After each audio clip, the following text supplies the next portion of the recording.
മറ്റു സംസ്ഥാനങ്ങളിൽ നോക്കിക്കഴിഞ്ഞാൽ മധ്യപ്രദേശിൽ, ഛത്തീസ്ഗഡിൽ ഒക്കെ BJP സർക്കാരുകൾ തന്നെ സ്ത്രീകൾക്ക് വേണ്ടിയിട്ടുള്ള പ്രത്യേക പദ്ധതികൾ, സ്ത്രീകളെ അഡ്രസ്സ് ചെയ്യുന്ന രീതിയിലുള്ള, അവർക്ക് വരുമാനം ഉണ്ടാക്കി കൊടുക്കുന്ന രീതിയിലുള്ള എത്രയോ പദ്ധതികൾ പിന്നീട് പ്രഖ്യാപിച്ചതും വൻ വിജയമായതും അതിന്റെ നേട്ടം തെരഞ്ഞെടുപ്പുകളിൽ കൊയ്തെടുത്തതും നമ്മൾ കണ്ടതാണ്. അതിന്റെ എല്ലാം അടിത്തറ ഈ ദേശീയ ഗ്രാമീണ തൊഴിലുറപ്പ് പദ്ധതി എന്ന ഐഡിയ ആയിരുന്നു. ആ ഐഡിയ അത് നമ്മുടെ ഗ്രാമങ്ങളെ ആകെ മാറ്റിയ, കുടുംബങ്ങളിൽ വലിയ ഇമ്പാക്റ്റ് ഉണ്ടാക്കിയ പദ്ധതിയായിരുന്നു. മാത്രമല്ല ഈ വിവരാവകാശ നിയമത്തിലേക്ക് വന്നാൽ 2006 വിവരാവകാശ നിയമത്തെക്കുറിച്ചുള്ള ചർച്ചയൊക്കെ നടക്കുമ്പോൾ ഇതൊരു വലിയ വിപ്ലവകരമായ തീരുമാനമായിരുന്നു.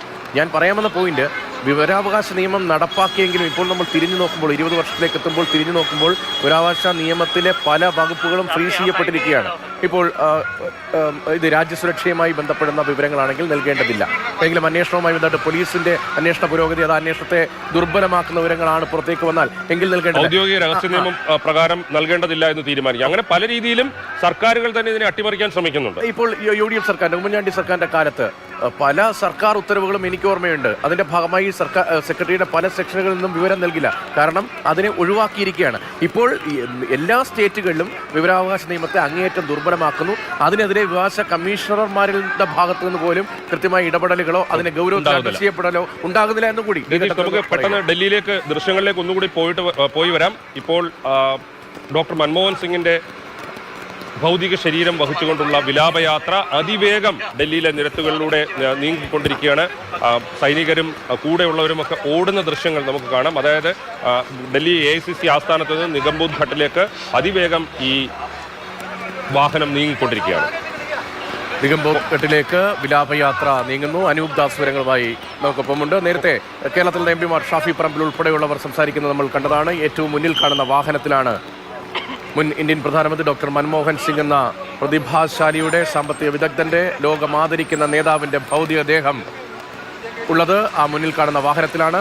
രാഹുൽ ഗാന്ധിയും രേവന്ത് റെഡ്ഡിയും ഉൾപ്പെടെ വളരെ കുറച്ചു പേർ ആ വാഹനത്തിൽ അദ്ദേഹത്തിന് ഒപ്പമുണ്ട്. സൈനികരുടെ പരിപൂർണമായ നിയന്ത്രണത്തിൽ മുൻ പ്രധാനമന്ത്രി എന്ന നിലയിൽ പ്രോട്ടോകോൾ പ്രകാരമുള്ള നടപടിക്രമങ്ങളുടെ ഭാഗമായാണ് ഇപ്പോൾ വിലാപയാത്ര ഉൾപ്പെടെയുള്ള ചടങ്ങുകൾ ഡൽഹിയിൽ ക്രമീകരിച്ചിരിക്കുന്നത്.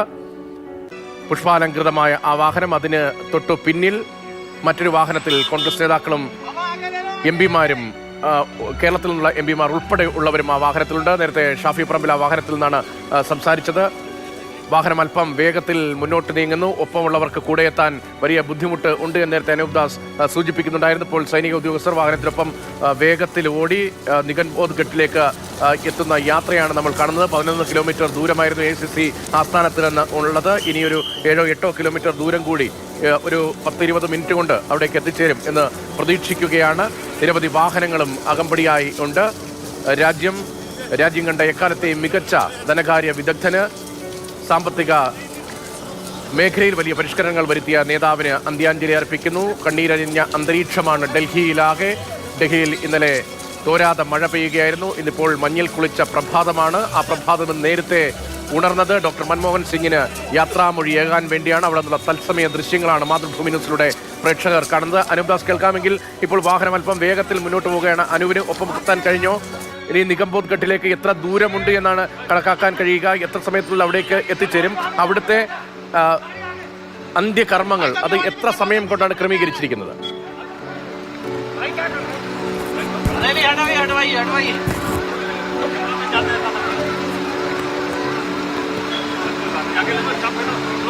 ഒപ്പം തന്നെയുണ്ട്. ഇന്ത്യ ഗേറ്റിന്റെ ഇന്നർ സർക്കിളിലൂടെയാണ് ഇപ്പോൾ വിലാപയാത്ര പോയിക്കൊണ്ടിരിക്കുന്നത്. ഇനിയും ഏതാണ്ട് ഒരു 20 മിനിറ്റിനുള്ളിൽ തന്നെ നിഗംബോധ് ഘട്ടിലേക്ക് ഈ വിലാപയാത്ര എത്തിച്ചേരും. 11:45 സംസ്കാര ചടങ്ങുകൾ ക്രമീകരിച്ചിരിക്കുന്നതെന്ന് ആഭ്യന്തര മന്ത്രാലയം ഇന്നലെ അറിയിച്ചിരുന്നു. 11:45 എത്തിക്കഴിഞ്ഞാൽ വളരെ ദീർഘമായ ചടങ്ങുകളില്ല, ഏതാണ്ട് 15 മിനിറ്റുകൾക്കുള്ളിൽ തീരുന്ന ചടങ്ങുകൾ മാത്രമാണ് ഉള്ളത്. അതുകൊണ്ട് 12 മണിയോടുകൂടി അനൂപ് ദാസാണ് വിവരങ്ങൾ നൽകുന്നത്. ടെലിഫോൺ കട്ടായി എന്നത് അനൂപിലേക്ക് വേഗത്തിൽ എത്താം. 12 മണിയോടുകൂടി സംസ്കാര ചടങ്ങുകൾ പൂർത്തിയാകും എന്ന വിവരമാണ് അനൂപ് ഇപ്പോൾ അവിടെ നിന്ന് പങ്കുവയ്ക്കുന്നത്. നിഗംബോധ് ഘട്ടിലേക്ക് മുൻ പ്രധാനമന്ത്രി ഡോക്ടർ മൻമോഹൻ സിംഗിന്റെ ഭൗതിക ദേഹവും വഹിച്ചുകൊണ്ടുള്ള വിലാപയാത്ര നീങ്ങുകയാണ്. പുഷ്പാലങ്കൃതമായ വാഹനത്തിൽ അദ്ദേഹത്തിന് നിത്യനിദ്ര.